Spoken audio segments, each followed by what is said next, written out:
जय कल्याण, जय कल्याण, जय कल्याण। जय कल्याण। महादेव कल्याण करे, महादेव महादेव कल्याण करे, महादेव महादेव कल्याण करे, महादेव महादेव कल्याण करे, महादेव महादेव कल्याण करे, महादेव महादेव कल्याण करे, महादेव महादेव कल्याण करे, महादेव महादेव कल्याण करे, महादेव महादेव कल्याण करे। महादेव। श्री श्री 1008 घोर घोर अवधूत भगवान। गुरुवर, आज की कल्याण धारा सबसे बड़ी साधना छल प्रपंच को छोड़ना। गुरुवर, आज की कल्याण धारा सबसे बड़ी साधना छल प्रपंच को छोड़ना। जय कल्याण, जय कल्याण, जय कल्याण। जय कल्याण।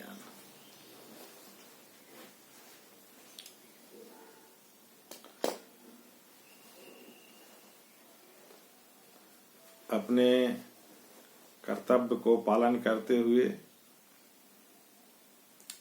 सभी के लिए अच्छा सोच रखना, इसके लिए जय कल्याण। और आपका भी प्रथम कर्तव्य कि सभी के लिए अच्छा सोच रखें, आपके साथ में भी जय कल्याण। अघोर मंत्र कल्याणम, कल्याणम अघोर मंत्राया, और मंत्र कल्याणम जपाया सर्व कार्य सिद्ध है। जो देखेंगे वही बोलेंगे, जो कहेंगे वही होगा, और जो चाहेंगे यही मिलेगा। ये साधना का स्थान है जी, है ना। ये साधना का स्थान है, और इसी स्थान पे इंसान साधक तैयार होता है जी। है ना।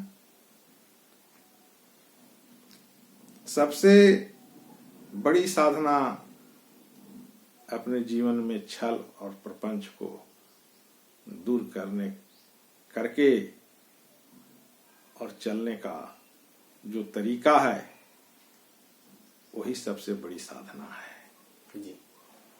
अगर आप अपने जीवन में छल और प्रपंच को त्याग कर अपनी कार्यशैली को अगर आप अंजाम देते जा रहे हैं, तो आप एक बहुत बड़ा साधक हैं, बहुत बड़ा साधक है ना।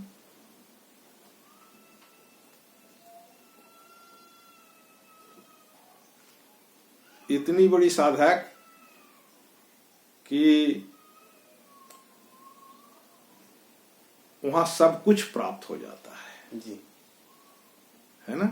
वहां सब कुछ प्राप्त हो जाता है जी। है ना। और छल प्रपंच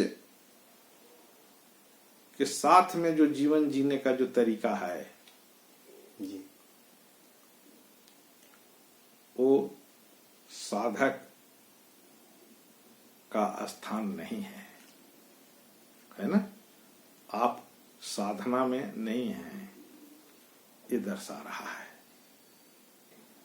छल प्रपंच हमारे साथ में है, और हम अपने कर्म को उस छल प्रपंच के साथ में करते हुए आगे जा रहे हैं, तो हम साधना में नहीं हैं, हम साधना में नहीं हैं। और ये जो है हमारा स्थान कठिनाई का होगा, ये स्थान कठिनाई का है। जब तक आप साधक नहीं बनेंगे, तब तक आप कठिनाई में जिएंगे जी, है ना। कठिनाई में वही जीता है जो साधक नहीं होता, समझ गए जी। और कठिनाई में कौन नहीं जीता है? जो साधक होता है। जो साधक होता है वो कठिनाई में नहीं जीता है कि नहीं। क्यों? क्योंकि वो अपने कार्यशैली में वो छल और प्रपंच को हटा दिया है, इसीलिए वो साधक है। अगर हम कार्य कर रहे हैं और उस कार्य में छल दिख रहा है और परपंच के मार्ग पे हम चल रहे हैं, तो आप साधक नहीं हो, आप परेशानी में ही जीवन व्यतीत करोगे, है कि नहीं? परेशानी में ही जीवन व्यतीत करोगे, क्योंकि आप साधक नहीं हो।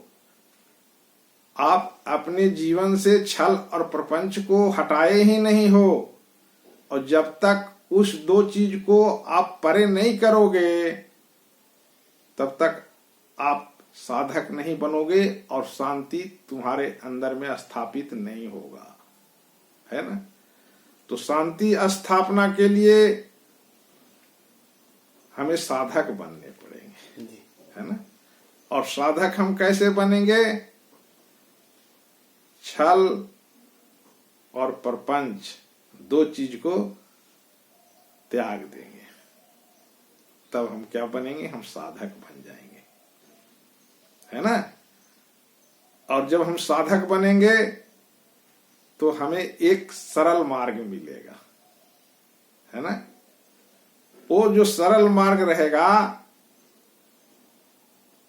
उस मार्ग में छल और प्रपंच रहित होगा, उसमें ये दो चीज नहीं होंगे, है ना?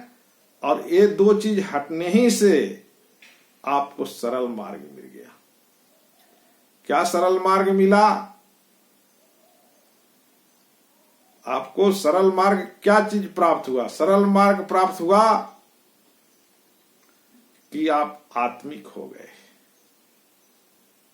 आपके अंदर से छल और प्रपंच दूर हो गया, है कि नहीं? तो हमें यहां जो आए हैं कुछ जानने के लिए, कुछ पाने के लिए।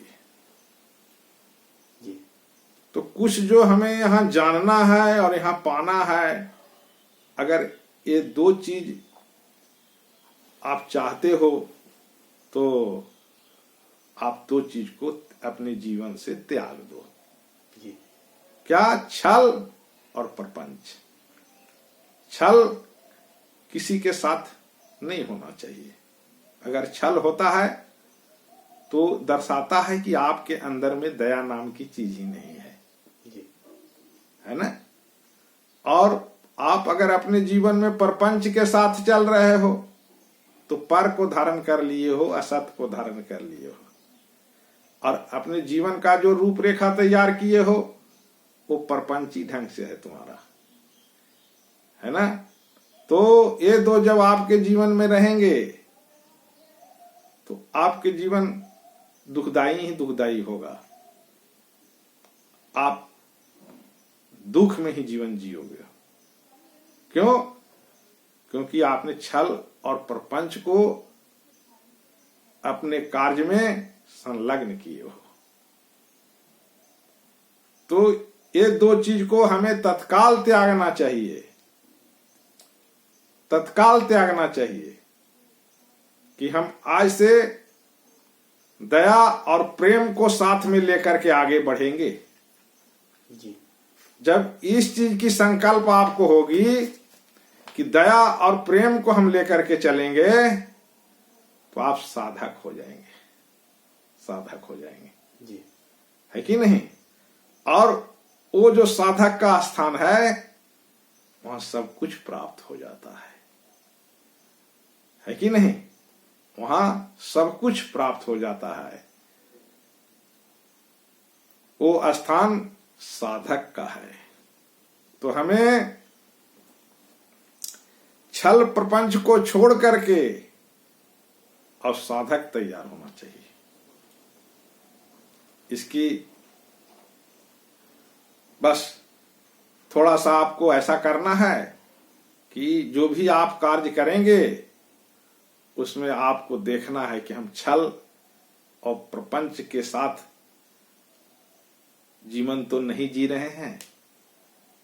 तो आपको जब दिखे कि हम छल और प्रपंच के साथ ही जीवन जी रहे हैं, है कि नहीं, तो उस समय तत्काल उसे त्याग देना चाहिए और हमें त्याग करके और एक साधक बन जाना चाहिए। जहां सब कुछ प्राप्त हो जाता है, जहां शांति स्थापित है, जहां प्रेम स्थापना है। समझ गए? तो छल प्रपंच को अपने जीवन से त्यागना बहुत जरूरी है। उस चीज को जब तक हम लेकर के चलते रहेंगे तब तक अपना जीवन दुख पे आधारित रहेगा,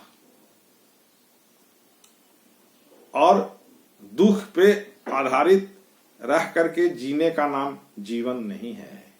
जीवन तो नाम उसका इसलिए पड़ा कि वहां छल और प्रपंच दो चीज उसमें नहीं है। इसीलिए हमें सुखी जीवन जीने के लिए, आनंदमय की स्थिति में रहने के लिए, है कि नहीं, हमें छल और प्रपंच को त्याग करके और साधक बन जाना चाहिए, साधक बन जाना चाहिए। और यही आपकी मंजिल होगी, यही आपकी मंजिल है। क्या मंजिल है? साधक बनना। जब तक हम साधक नहीं बनेंगे तब तक आप शांति के दरवाजा पे खड़ा नहीं हो सकते। शांति के दरवाजा पे खड़े होने के लिए छोटी सी चीज, बस छल और प्रपंच को त्याग दो, अपने आप साधक के स्थान पे बैठ जाओगे। और वो स्थान जो होगा आपके कर्मों में, है कि नहीं, कल्याणात्मक कार्य करते हुए वो आगे बढ़ेगा, जहां आप सब कुछ प्राप्त कर लोगे। तो ये स्थिति साधक की है।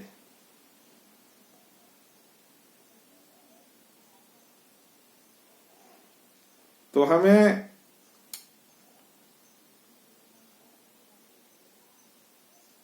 साधना स्थिति ही मानव की स्थिति है, और वो साधना स्थिति में इंसान साधक बनता है। कब? जब छल और प्रपंच को छोड़ देता है। और जब तक छल और प्रपंच के साथ में वो जीवन जीते रहता है तब तक वो साधना के मार्ग पे नहीं है और न वो साधक बन सकता है। तो हमें साधना की स्थिति में तत्काल शुरू कर देना चाहिए और साधक बन करके मानव कल्याण में लग जाना चाहिए। जो देखेंगे वही बोलेंगे, जो कहेंगे वही होगा, और जो चाहेंगे वही मिलेगा। वैदिक जी अभिवेद मंत्रों का उच्चारण करें। हरि ओम मानो महन्तमुत मानो अर्भकं मान उक्षन्तमुत मान उक्षितं मानो बधिः पितरं मोत मातरं मानः प्रियास्तन्वो रुद्ररीरिखः। हरिः ओम। ओम शांति शांति शांति। जय कल्याण। जय कल्याण।